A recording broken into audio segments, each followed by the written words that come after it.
Hi, welcome back everybody.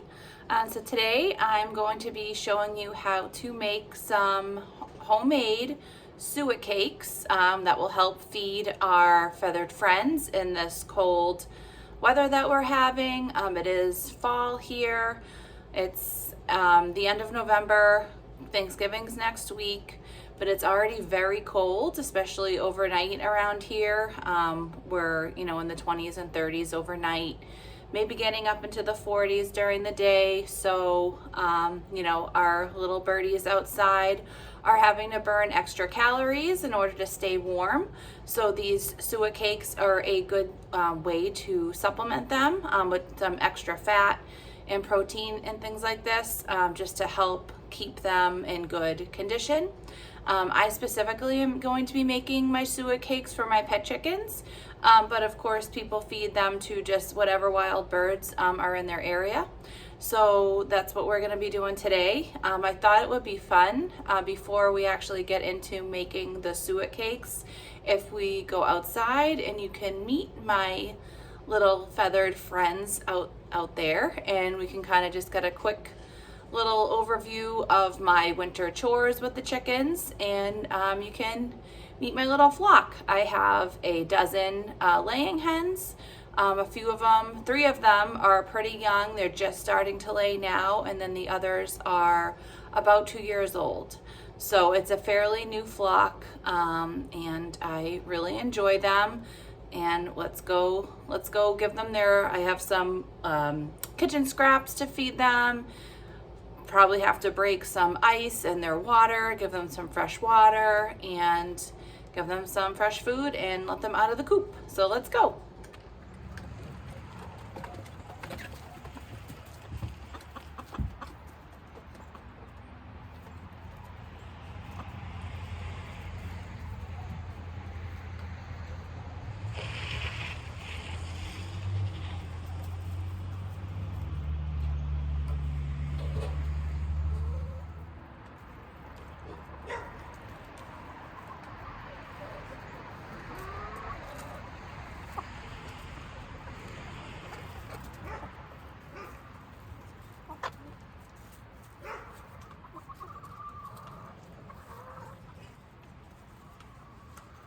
They're scared of this tripod.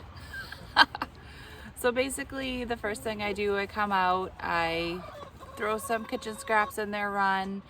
I'll give them some fresh water. I let the chickens out into the run. They stay confined in the run just until about 12 o'clock in the afternoon.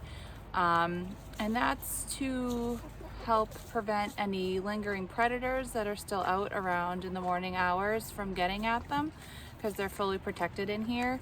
But also it makes it so that they lay their eggs in the coop and not just like in the woods randomly where I would never find them. So they're only in here, big truck coming by.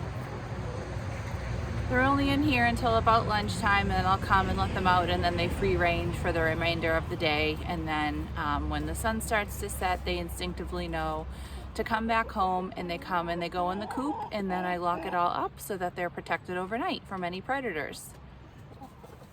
It's okay, girls. They don't like new things.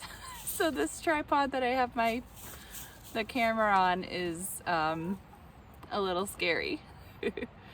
So I'll just show you quickly inside the coop and what I just do in the mornings for them, and then we'll go back inside and we will make the suet cakes. I did bring their food outside into the run too. I try to entice them to stay out in the run and like outside more so than in the coop making a mess in there as much as possible. So that's why I keep the food out here. So their food's out here, their water's out here. The only thing they really need to go into the coop for is if it's like raining, for weather purposes, to lay their eggs in the nesting boxes and then to roost at night. So, and they're finding all the little scraps now.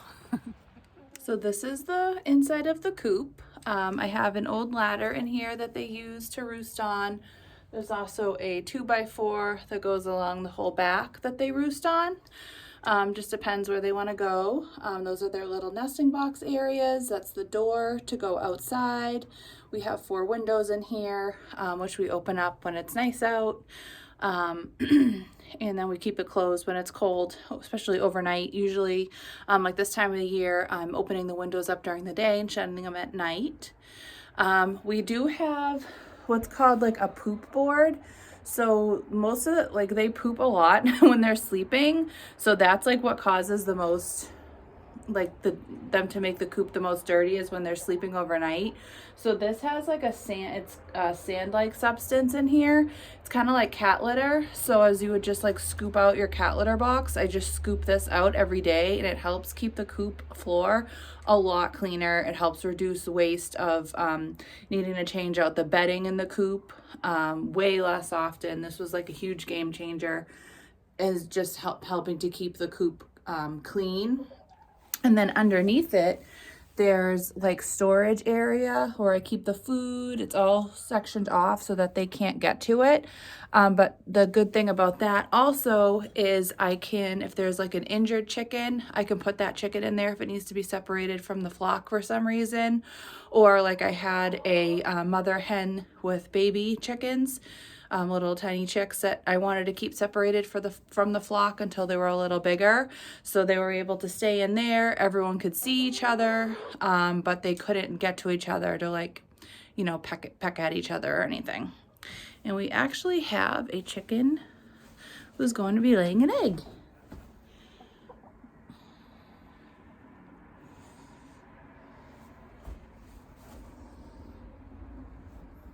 Are you laying an egg, Mama? Yeah, thank you.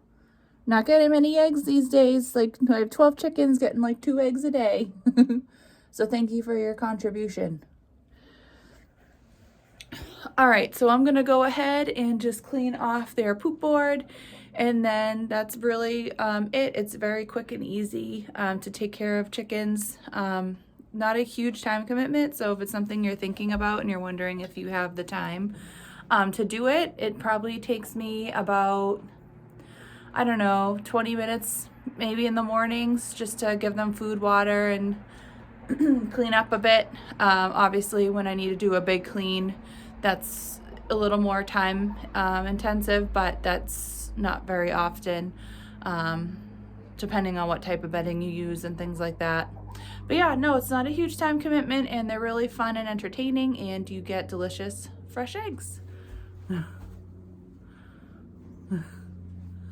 We do have quite a nice big coop. My husband is a carpenter, and he built me a really nice coop. You don't need something this big. This is, yeah, we could like live in here. All right, so let me get cleaning, and then we'll go back inside and make some suet cakes. All right, so we're back inside, and I am pretty much ready to make our suet cakes now. I hope you enjoyed our little field trip out to my chicken coop and to meet my chickens. And if you didn't enjoy that, I'm sorry, and you just wanted to see the suet cakes. But anyways, so what I am going to be putting in my suet cakes are a few different things. You can kind of mix and match, do whatever you have around, kicking at home, you know, no rules, other than, I guess, making sure that whatever you're putting in there is safe for birds to consume. That would be the only rule, I would say.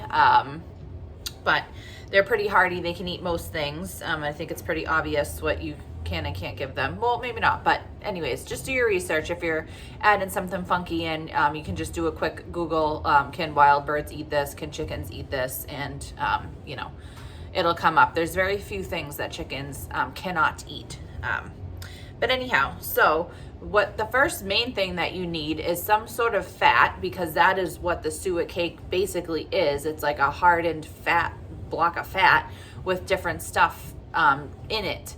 So today I'm going to be using beef tallow for my base. You can use lard. You can just, as you're cooking for a couple weeks, just save your like fat drippings. And once you have enough, you can use those. I wouldn't probably use like, you could probably put in a little bit of bacon grease, but I wouldn't use just like total bacon grease because that has other stuff in it that you wouldn't really want the birds to eat in a high quantity. So that's the only thing I would kind of stick away from. Lard and tallow, I think, would be your two best bets. And like I said, I'm using tallow today. I rendered some myself, and it's solidified because I had it in the fridge. So I just have it getting liquefied on the stove top. And I'm going to be pouring it into these silicone molds. I had the spoon in here, so it's a little dirty from the spoon from the tallow. But so I have these these silicone molds that should be easy to pop the cakes out once they're hardened. So I have some round ones and I have some kind of rectangle ones. I have a little holder that I'm hoping these fit in. But for the rounds, I'm just gonna poke a hole with like a skewer and tie a piece of twine through it to hang it up. So that's my plan for those. Hopefully my little skinny guys fit in the holder. If not, I'll just do the same thing with the twine. So into that, I'm going to be adding some chicken scratch. So this would kind of be the equivalent if you're not doing this for chickens. If you're doing this for wild birds, you can just pick up some like cheap wild bird seed that has like millet and other stuff in it. So this is just chicken scratch. It's basically just a bunch of seeds like cracked corn, millet, and things like that. I'm going to also be adding some dried cranberries. You could add any other kind of dried fruit that you want. I do also have some mealworms. So I'm gonna be they're dry, they're dehydrated, they're not alive, don't worry. So some dehydrated mealworms, and then I'm gonna also add in some oregano that I have a pretty large quantity of it. And oregano is like an immune boosting herb, so that will help them over the winter months. Because when their bodies are stressed, they're more susceptible to illness, and when they're trying to just stay warm as a main component of their daily life, that can be stressful for them, especially when we dip below freezing. And last year we had a cold snap where I think like the actual temperature was -15 or something, and then it was very windy, so with the wind chill it was crazy. It was very cold. So, that's stressful for them. They are meant to live outside, but still that is an extreme temperature. So just little things that will help. And that's what, these cakes will kind of come in too. It'll just help give them extra fat, extra nutrition, while they're burning all those extra calories, just staying warm. Also boredom can sometimes be an issue in the winter with chickens, because there's not as much, once we get, the ground covered with snow and such, there's not as much for them to do. They might be confined in the coop longer because they don't want to go outside because it's snowing, freezing rain, etc. So, sometimes if they get bored, they can start picking at each other, have like feather plucking issues and stuff like that. So this will help bring some entertainment, keep them busy for a little while. So I think we're ready to get going. My tallow's almost all liquefied, but it's gonna be a very simple process. I'm basically just gonna partially fill the container, the little sections in here, with the tallow, stir in my mix-ins, and then top off, with the remaining fat. So I'm gonna get this repositioned so you can see what I'm doing, and we will get started. All right, so I think I'm all set up here. I have my liquid goals, my tallow, all nice and melty. I have all my little accessories spread around, my little mix-ins. So I'm just going to try to not spill this everywhere. I'm gonna start by filling up one of my little slots about halfway, because I don't want it to overflow when I add in my stuff. So let's get this filled. That's about halfway. And I'm gonna throw in some of this is the chicken scratch, or you would use like wild bird seed. Some mealworms, they love these. When I come up with mealworms, it's like, they are so excited. Some of the cranberries and some oregano, and then I'm just gonna kind of like mix this in. I'm spilling into the next side, but that's okay. Yeah, so I think like halfway was good because now I'm at the top basically. This is gonna be a beautiful, they're gonna love this. So just kind of mix it around. Try to get the little, all right.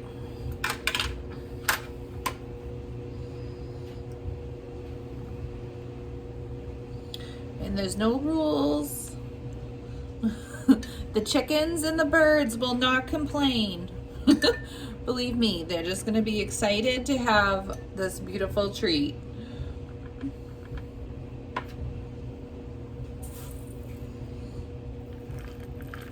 Now I know people feed birds in the summer. I think I know around here we're really not supposed to. I live in New England because like bears come and rip down the feeders, and it entices bears to come into you know, where people are, which people don't, you know, it's not really a good thing. But this definitely, for chickens specifically, I definitely would not feed this during the summer. They do not need all this extra calorie intake during the summer. You don't want them to get overweight. That's, you know, not good either. So this is really just a winter treat for them. They would enjoy it, I'm sure, during the summer, but there's plenty of stuff for them to be eating and getting into on their own in the summer.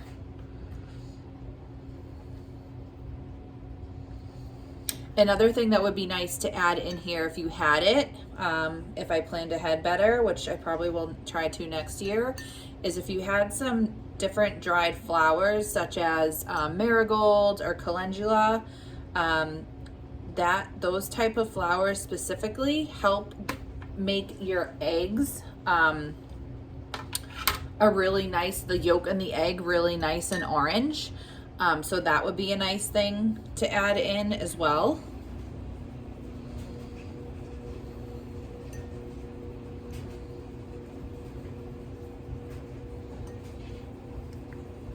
You could also add in other types of like herbs. I'm sure it would be fine for wild birds, but for chickens specifically, you could add in some red pepper flakes, and that is supposed to, the red pepper flakes are supposed to stimulate egg laying. So that might be a good thing to add in, since chickens tend to not lay as well during the winter because of the lack of sunlight. Like I said, when I was out in the coop earlier, I have 12 chickens and I've been getting like 2 eggs a day. So I would like to have more than 2 eggs. So a lot of them are freeloading. But a bunch of them are molting too, which isn't helping. So that, just if you're curious, if you don't know, they're around this time of year, they lose their old feathers and they grow new feathers that will help insulate them better in the winter. So when the sun starts when there's less sunlight hours, their body knows winter's coming. So it stimulates them to go through this process. But when they're doing that, it's taxing on their body. They need all the extra calcium that they have in their bodies to make the new feathers. So they're not using that to produce the eggs at that time. So usually you have a big, like a lot less eggs. So none of mine that are molting right now are laying eggs. So that's why I'm glad I have the younger chickens, because they aren't going to molt yet. They usually don't molt until they're after a year old. So they should, once they start laying consistently, they should go through the whole winter. So this one I'm kind of mixing it up, the order here, so not all the same.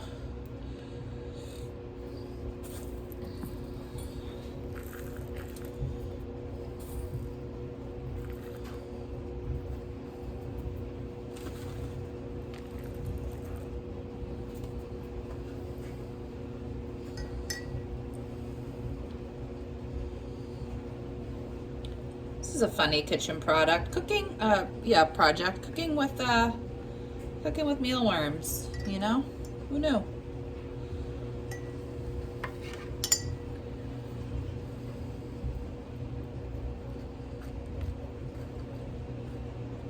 And these should harden up pretty quickly.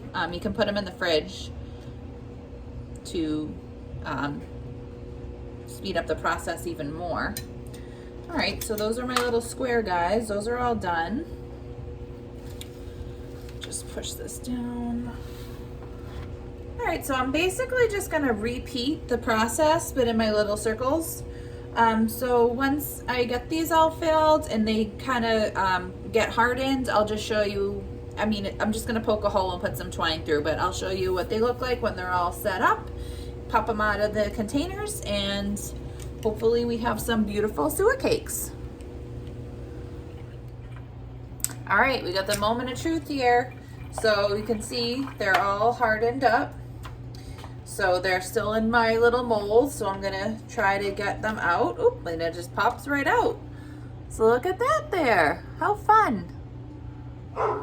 Oop, there's the dog.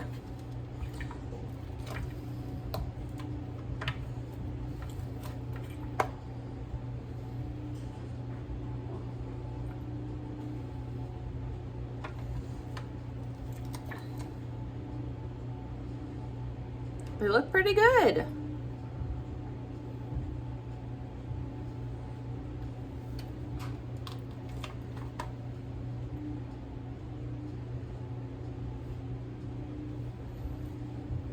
The worms all floated up to the top. It'll entice the chickens, and then we got the chicken scratch down at the bottom.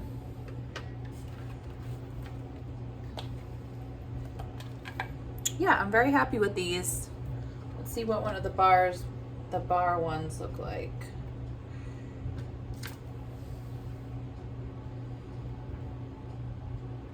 I think these will fit in my little holder.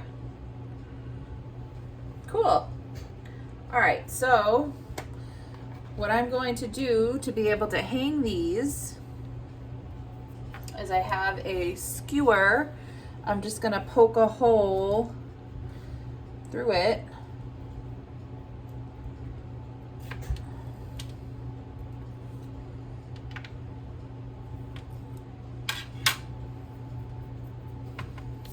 And I have some twine.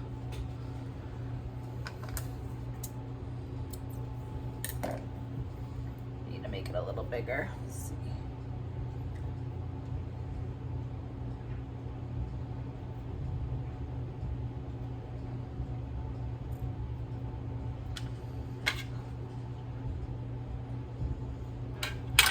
A little bigger.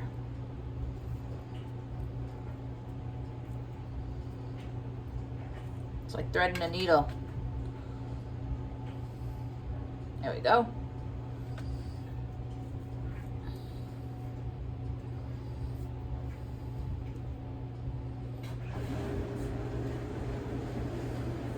There we go. Now I can just hang this up in the run.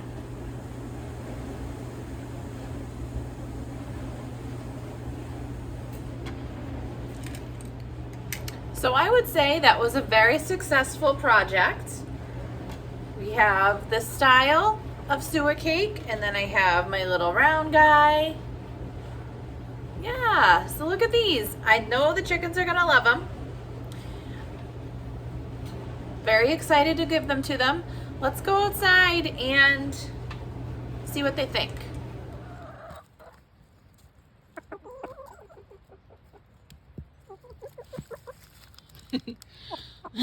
This one didn't fit in the holder, but they're still enjoying it.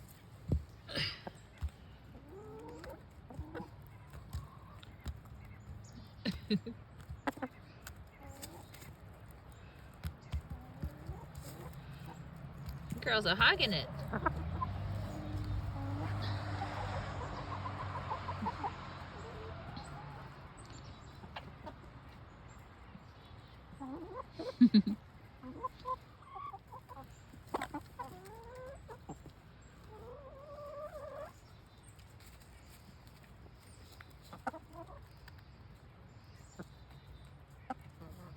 do you think, girls?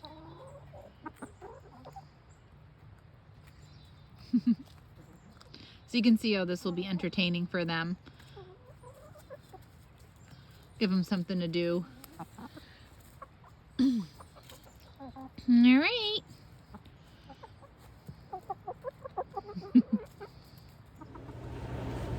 Well, I would say that was a very successful project that we just did.